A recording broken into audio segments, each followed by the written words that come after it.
know where we are. It's the afternoon. We're in Milan, obviously in the heart of the film festival. We've got Jim Warne here. Hey, pleasure. How are you How doing? are you? Nice to see you again. Nice to see you too, sir. Nice to see you too. Traveled far. Yes, it's been exciting, and as we cross paths at the Amsterdam Film Festival, Yeah. I've been fortunate to be at a variety of other international film festivals as well as U.S. So Yeah. it's wonderful to be in the circuit and having some success. And Sure. these film festivals here, the group here does a really great job with the networking. Yeah. And allowing filmmakers and producers, distributors, and everybody involved to get in. Sure. And it's just a joy to talk to other artisans that enjoy telling stories through film. So Yeah. as a former educator, that's always part of me is education, and then I see the medium of film as an opportunity to reach a bigger audience. Fantastic. So, Yes. seventh generation. Yes. You've taken this film around the world. Yes, I have, and I'm so glad. My original hypothesis or idea was it would only be accepted by American Indian festivals and international film festivals. Right. I didn't think American audiences were quite ready to hear the truth, something that we don't necessarily get in our curriculum. But I'm glad that I was wrong, because the majority of the awards that we've won have been from non-Indian American film festivals. So it's wonderful to be wrong in that regard, and I think there's a new generation, and just through medium of film and digital access, there's more people that want to know more of the truth versus what our curriculum. Well, I think that the ideal behind sort of summing up what a millennial is a little inaccurate. Yes, I mean, isn't it? I think a millennial is essentially aware, Yeah. has a low attention They're the span, but seventh wants generation. to learn. Wants the truth. Yes. The truth seekers. Yes. That's why they research online and everything else. They're not as cut and shut as people think. Exactly. So, for the next generation to say, there's something not quite right here, I want to dig a bit deeper. Yes. And then you bring something like this to the table, to the curriculum, to the international arena. It's that old adage, the truth is out there. Yes. So you've brought the truth, and it's a hell of a watch. We've got to be fair. I mean, Yes. it really is a journey, and I can see that it's not just a labor of love for you. It's it's got an iconic underpin. Yes. From a heritage point of view as well. Exactly. And obviously, there are generations and generations and generations of stories within these layers. So, and I think we've got your mum here. Yes, of course, Your my mum here star, to I tell like to us, say. to tell us a little bit But about. we interviewed several elders, and of course I wanted my mom involved because Sure. of the stories of what she told while I was growing up. Absolutely. And then just some of the things that she went through, I thought we should be telling these stories, because I'm sure not getting it in school. Sure. So as a student and as an educator, those stories were not present. So I wanted to make sure the truth was told by folks that actually lived it. I think there's always things that don't make the curriculum. Yes. I think the curriculum's a steering point for a point of view or a certain structure of thinking. Yes. That monopolizes and helps the system in some way. I mean, I'm not being a conspiracy theorist here or anything, but in my experience, because obviously I've had some experience in teaching and whatnot, and dealing with the curriculum, certainly from my country. Yes. I've looked at certain elements of the curriculum and I've gone, well, is that actually historically accurate now? Does that need updating? Is that theory correct? Where did they get that hypothesis? And I'm like, who did the research on that? And you could go on and on and on and on. But fundamentally, we've got a pretty sound education structure. You just can't fit everything in there. And that is the challenge. And unfortunately, particularly in America, they just really do the minimum. Sure. And there's a bit of shame involved because of how America was formed. 90% of the indigenous people had to be eliminated. Sure. So that's something that you're not taught. And how do you teach that in an American system and try to tell the truth yet still be a proud American? But to hide it is more injustice than anything. And that's why we're dealing with what I call ignorance by design, is because people from the American education system, how could they know?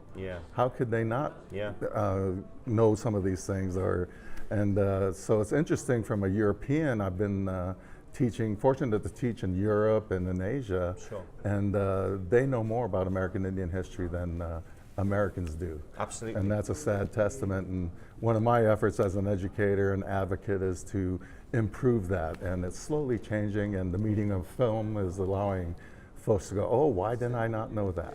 And so they'll be the ones that influence the curriculum. There's an old saying, isn't it? History's written by the last man standing. Yes, isn't it? Yes. And it's manipulated by the last man standing. Yep. Or woman. Exactly, yes. But I think we're going to bring your mum in. Yeah, speaking of strong women, I want to bring Mom very in. Strong yes.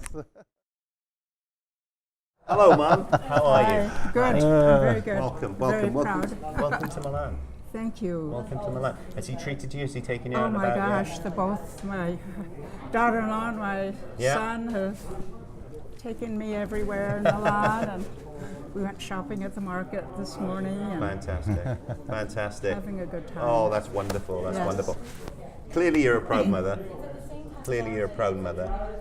Yeah, you've got a quite a son here. He's taken the Yes. responsibility on his shoulders to tell the story of heritage and educate the world on what actually happened. That's right. You know, That's how right. things were, and give people a flavour of life over the generations. Yes. And but obviously, you know it better than anyone.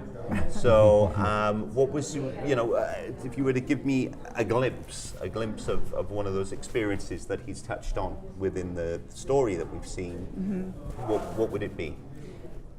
The boarding school experience. Right. Yes. I was born and raised on the reservation. My first language was my own, Lakota, and learned English only when I went to boarding school in kindergarten. Right. And kindergarten is difficult in the best of situations, but when you don't know the language of your teachers, then it creates this distress on a 5 or 6 year old unduly. Right. And that distress continued through school. And so, especially when they shame you for speaking your language, when you're trying to clarify something you don't understand, that's day after day of shaming you makes an impact.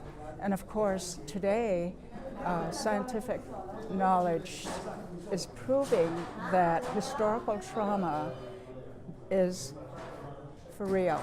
It's shown in our DNA. It's called epigenetics. Right. And that is recent, so that educators and health people are now tending to the idea of epigenetics and historical trauma and the effect that it has had cumulatively throughout the generations upon our people. So now that that scientific knowledge is known, there's ways to correct that. And it's up to people in my generation who lived through it to be part of that healing process. And that's part of what I do in my work as a nurse. Wow. Yes. Okay. Wow. Well, thank you very much for sharing that. Thank you very much. It's a fantastic documentary. It's heartfelt. It's journeyman. It's obviously it's reflective, and it finishes right on point with leaving everybody wondering, what happens next, which is a really nice. You leave people's minds open. Yeah. So you've given us a glimpse of your entire journey, your research, your development, and the execution of the finished content, and then you just let it sit. And people let the audience it. Yeah, just let it wash over your audience, and it's a lovely idea. You've obviously got the awards night coming up on Saturday. It's very exciting. Yeah. You've got nominations. Yes, 2 nominations, one for Best Story and one for Best Educational Film. Wonderful. So that's wonderful that it's in the educational realm. Absolutely. As an educator. Absolutely. I was raised by an educator, and Fantastic. I'm an educator. My brother is in the university system, so we're kind of following in the footsteps that Mom laid for us in terms of our responsibility to make sure people know the truth about who we are.